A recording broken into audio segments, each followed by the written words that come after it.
বেতন পেয়েছিস? বাকি 3,000 টাকা কোথায়? বাকি টাকাটা তো হাত খরচের জন্য রাখতে পারে, তাছাড়া টাকাটা তো ওরই। আমি 1 টাকাও আমার জন্য হাত খরচ রাখিনি। নিতুর পিকনিকে যাওয়ার জন্য টাকা লাগতো, তাই ওকে 3,000 টাকা দিয়েছি। তুই আর কখনো টাকা পয়সা এভাবে খরচ করবি না। বেতন পেলে পুরো টাকাটা এনে আমার হাতে দিবি। দেখি দাও, আমি তোমার একটু হেল্প করে দিই। কোনো হেল্প করতে হবে না, তুই যা, যে পড়তে বস।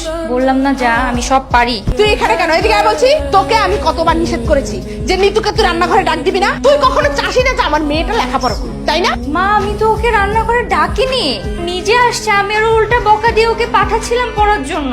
তোমরা দুজনে মিলে ইচ্ছে করলে রাতের রান্নাটা করতে পারতে না? মেয়েটা সারাটা দিন অফিসে খাটুনি খেটে বাসায় ফিরে এসে আবার এই পুরো সংসারের ঘানিটা তাকে টানতে হয়। আর তুমি কি করো? তুমি তো সারাটা দিন চুপচাপ শুধু বিছানার উপর বসে থেকে 3 বেলা খাও।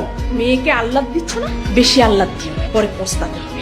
এটা তো আমার নিজের বাড়ি, কাজ করতে কিসের সমস্যা? অফিস করে এসে সারাদিন কি বাসায় বসে থাকবো নাকি? কাজ কাম করলে তো নিজেরই ভালো। আমি কাজ শিখছি, বের পর আমাকে সংসার করে খেতে হবে না? আজকের কাপড়গুলো ধুয়ে রেখে গেলি না? ঘুম থেকে উঠে তো রান্না করতে করতেই সময় চলে গেছে। রান্নার ফাঁকে ফাঁকে তো কাপড়গুলো ধুয়ে রাখা যেত। এখন কে ধোবে এতগুলো কাপড়? আপনি আর নিতেও তো গোসলের সময় ধুয়ে দিতে পারেন। আজ অফিস থেকে বাসায় ফিরে সবার আগে কাপড়গুলো ধুয়ে পরিষ্কার করবে, তারপর বাকি সব কাজ। বাসায় বাবা মা দুজনে আমাকে বিয়ের জন্য চাপ দিচ্ছে। মেয়ে দেখতে চাচ্ছিল, আমি বলে দিয়েছি আমার পছন্দের মেয়ে আছে। এখন তুমি শুধু বলো তোমাদের বাসায় কবে লোক পাঠাবো। আমাদের বাসায় লোকজন পাঠিয়ে কোনো লাভ হবে না। আমাকে এখন বিয়ে দিবে না। মানুষের একান্ত কিছু কিছু দুঃখ থাকে, যা কারোর সাথে শেয়ার করা যায় না, কারোর সঙ্গে প্রকাশও করা যায় না। এসব তুমি বাদ দাও। বিয়ের পরে সব দুঃখটুকু থাকবে। আমি 2 দিনের মধ্যে তোমাদের বাসায় লোক পাঠানোর ব্যবস্থা করতেছি। আর তো হলে যে গলায় ফাঁস লেগে একটা অঘটন ঘটে যেতে পারতো, সেটা কি মাথায় আছে? আজকে তোর যদি কোনো একটা অ্যাক্সিডেন্ট হইতো, আমি আমার বোন হারাইতাম, বাবা মেয়ে হারাইতো, মা তার মেয়েকে হারাইতো, কিন্তু ওই ছেলের কি হতো? কিচ্ছু না। তোর এখন কি করা উচিত? পড়াশোনা করে নিজের পায়ে দাঁড়ানো উচিত। একটা সুন্দর এস্টাবলিশ ছেলে দেখে বিয়ে করা উচিত। এরপর ওকে বোঝাই দেওয়া উচিত, ওর মতো চামচিকার মতো একটা ছেলে তোকে ডিজার্ভই করে না। হয়েছে হয়েছে, আর তোমাকে কিছু বলতে হবে না। আমি সব বুঝতে পেরেছি। এই সব কিছু তোমার এই মেয়ের জন্য হয়েছে। তোমার মেয়ে আমার মেয়েকে এই সর্বনাশ করতে বাধ্য করেছে। ফালতু একটা মানুষ তুমি। যখনই সুযোগ পাও তখনই তুমি নাবিলার দোষ দেওয়ার চেষ্টা করো। তোমার ছোট মেয়ে অপরাধ করেছে, সেই দোষ ওর উপরে কেন চাপাচ্ছ? থামো না। সব সিচুয়েশনে তোমাদের আমাকে নিয়ে ঝগড়া করার কোনো দরকার নাই। একটু আয় তো আমার সাথে, আয় তুই। আমার মেয়েকে চেনে? ওরা তো একে অপরকে পছন্দ করে, ভালোবাসে আর কি। ছেলে পক্ষের যদি আমাদের মেয়ে এবং সবকিছু দেখে পছন্দ হয়ে থাকে, তাহলে আমাদের পক্ষ থেকে আর কোনো আপত্তি নেই। আর ওই ছেলের একটা ছবি আমাকে দেন। দেখেন, তুমি নাবিলার সাথে ওই ছেলেটার বিয়ে না দিয়ে তুমি নিতুর সাথে ওই ছেলেটার বিয়ে দেওয়ার ব্যবস্থা করে দাও। আরে ওরা দুজন দুজনকে পছন্দ করে, এটা আমার পক্ষে কোনোভাবে সম্ভব হবে না। বুঝেছি, তোমাকে দিয়ে কিচ্ছু হবে না। যা করার আমাকেই করতে হবে। এই ছবিটা দেখতো, এই ছেলেটা নাবিলার পরিচিত। তুই একটা কাজ করবি, নাবিলাকে বলবি তুই এই ছেলেটিকে খুব পছন্দ করিস, বিয়ে করতে চাস।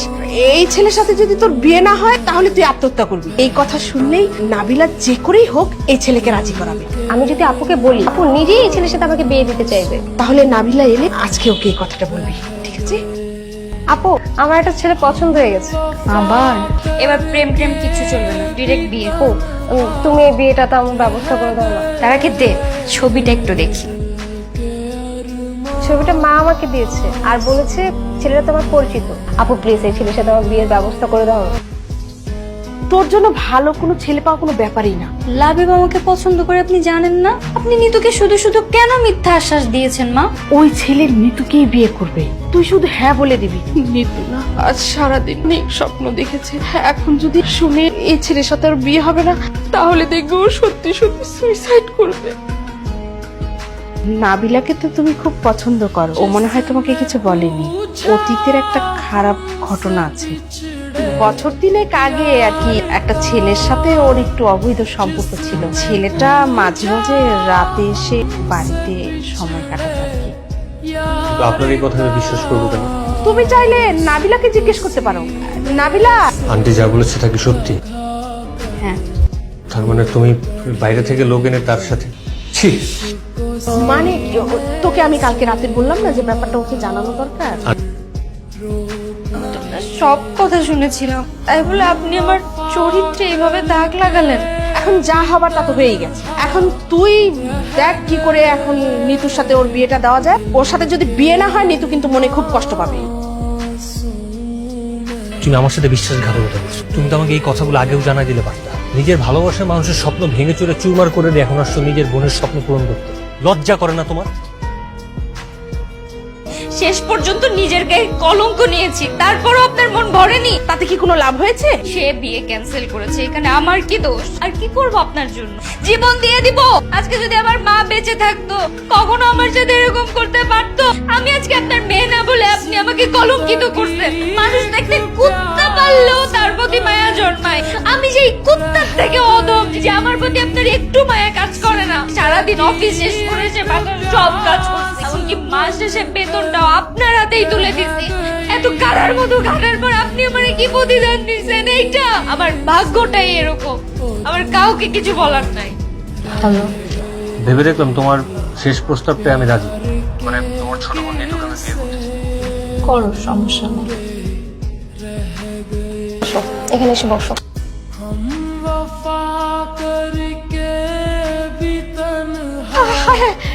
এটা তুমি কি করলে বাবা? তুমি আংটিটা নিতুকে না পরিয়ে ওকে কেন পরালে? তুই আংটি খোল, খোল, খুলে নিতুর হাতে দে, দে বলছি। তুমি চুপ করো। তুমি সারা জীবন শুধু আপুকে কষ্ট দিয়েই যাবা। বাবা আর আমি সারা জীবন সেটা দেখবো। নিতু, তুই সব কি করছিস?